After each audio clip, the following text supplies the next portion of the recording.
somewhere above the Arctic Circle, where the sun disappears for months at a time, and the darkness comes alive with light.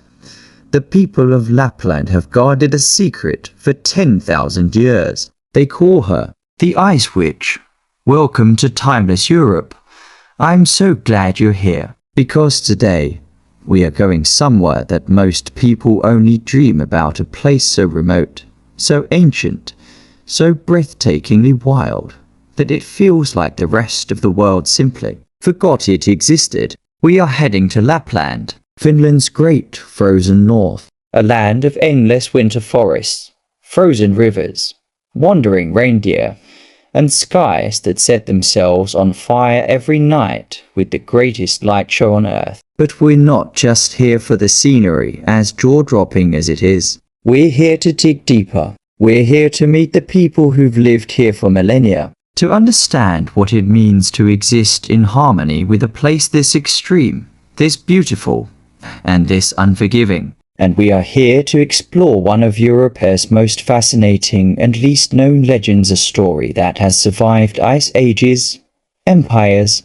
and the modern world. A story the Sámi people still tell their children around the fire on the coldest nights of the year. The legend of the Ice Witch. Lapland first. Let's get our bearings, because Lapland is not just a place. It's a feeling. Stretching across the northern reaches of Finland, Sweden, Norway and Russia, Lapland is Europe's last true wilderness. It covers nearly 100,000 square kilometers of Finland alone. To put that in perspective, that's larger than the entire country of Portugal.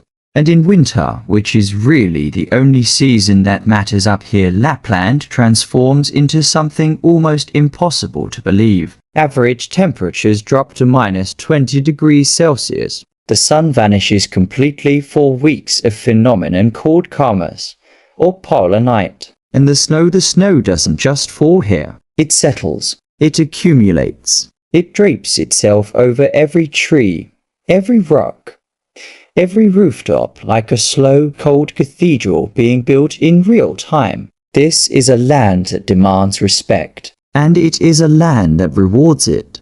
Because for those who live here, the Sámi people, Europe's only indigenous Arctic culture, Lapland is not a hardship. It never was. It is home. It is sacred. And it is alive. The Sámi people, the Sámi have lived in this Arctic world for at least 10,000 years. 10,000 years. That means when the Egyptian pharaohs were just beginning to build the first pyramids, the Sámi were already ancient, already intimately connected to this land, already passing down knowledge, ceremony, and story from generation to generation. Today, roughly 75,000 Sámi people live across Norway, Sweden, Finland, and Russia. Their culture is one of the richest and most complex in all of Europe, yet it remains one of the least known outside the Arctic. The Sámi language, or rather, the Sámi languages, because there are 10 distinct ones, carries inside it an entire worldview. A relationship with nature so deep that there are words in Sámi for things English simply cannot describe. The sound of reindeer antlers in the wind. The particular quality of silence that falls just before a storm. And at the heart of Sámi spiritual life, at the very core of how they have always understood the world, there is the figure of the Noedi, the shaman, the one who walks between worlds. It is from this tradition, this ancient, living tradition, that the legend of the Ice Witch was born. The legend of the Ice Witch, now the story. And I want you to listen carefully, because this is not just a fairy tale. This is a window into how an entire civilization understood the forces of nature and their place within it. The legend goes like this. Long before memory, in the time when the world was still young and the gods still walked openly across the tundra, there existed a woman of extraordinary power. Her name is lost to time. The Sámi say that is deliberate. To know her name, they say, is to invite the cold inside your bones. She was a Noedi, a shaman of immense skill. Born during a solar eclipse in the deepest part of winter, She was said to have entered the world already knowing things that took others a lifetime to learn. She could read the aurora like a book. She could speak to the reindeer in their own language. And she could, when the need arose, command the winter itself. For many years, she used her gifts to protect her people. When storms threatened to bury entire villages, she turned them away. When sickness crept across the tundra, she found the herbs and the words to fight it back. When hunters lost their way in the blizzard, she sent the wolves to guide them home. But power, the Sámi say, is like the Arctic river in spring. Beautiful, necessary, and completely without mercy if you lose your footing. A great catastrophe came to the north. Some say it was a drought impossible as that sounds in Lapland. Others say it was a conflict between tribes. Others still say it was something more supernatural, a tear in the boundary between the world of the living and the spirit world, which the Sámi call as IVU. Whatever it was, it cost the Noedi everything. She lost her family, she lost her people, and she lost, in the grief that followed, the most important thing a shaman can possess, her center. She retreated into the deep wilderness, into the oldest forests, where the trees remember things the mountains have forgotten. And then, in her grief, she made a bargain with the spirit of winter itself. The most powerful moment of the legend let it breathe. She would become the guardian of the cold. She would hold the winter in balance, keeping it fierce enough to protect the land, gentle enough not to destroy it. In exchange, she would live forever, not as a woman, not as a ghost, but as something in between. Something the Sámi call Je Nissen, the Ice Woman.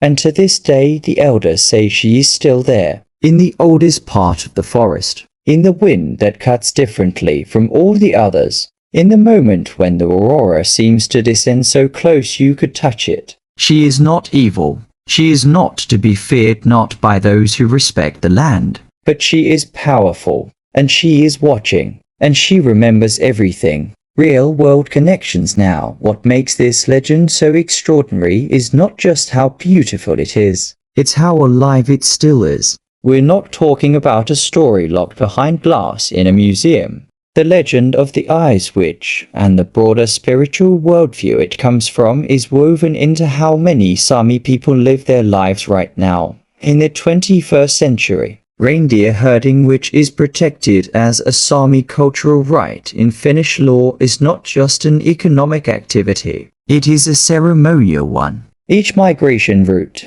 each grazing ground, each water source carries a name, a memory, a responsibility. The landscape is not background, it is relationship. And the Noedi tradition, while it faced centuries of suppression from Christian missionaries who arrived in Lapland in the 1600s and 1700 seconds, has never fully disappeared. Today, there is a quiet, powerful renaissance happening in Sámi culture. Young Sámi people are reclaiming their language, their music, their spiritual traditions. The joik, the ancient Sámi vocal tradition, is being performed at international music festivals. Sámi visual artists are showing in galleries across Europe, and Sámi climate activists are at the forefront of global conversations about Arctic preservation. Because no one understands what is being lost up here better than the people who have called it home for 10 millennia. The Ice Witch, you see, is not just a legend about the past.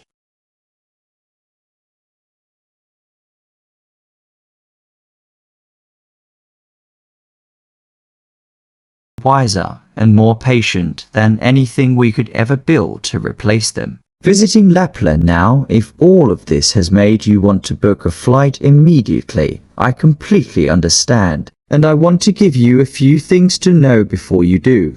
Lapland is absolutely somewhere you can visit, and when you do, it is guaranteed to change you. But going with the right spirit matters. The best time to experience Lapland's legendary darkness and aurora, November through February. The northern lights are most active during geomagnetic storms, and the long polar nights give you a maximum window to see them. The Finnish town of Saariselk, the village of Inari home to the cedar, Finland's National Sámi Museum and the wilderness areas around Lemmenjoki National Park are extraordinary starting points.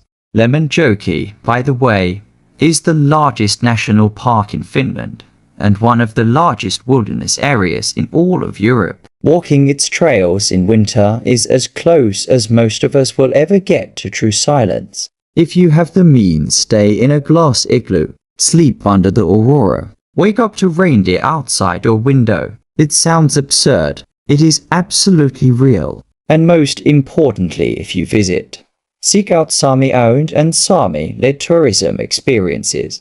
There are incredible guides, storytellers, and cultural hosts who will share their world with you in a way that is respectful, authentic, and frankly, unforgettable. Europe is full of castles and cathedrals, of cobblestone streets and ancient cities, and the fingerprints of empires. And we love all of that. That is what timeless Europe is built on. But every now and then, we need to be reminded that the oldest things in Europe are not made of stone. They are not built by kings or emperors. They are made of memory, of story, of the kind of knowing that comes from 10,000 years of paying very close attention to the world around you. The Ice Witch of Lapland is a legend, but she is also a truth that says, the natural world has a spirit. It has a patience we cannot fathom, and it has a memory far longer than ours. The Sámi have always known this,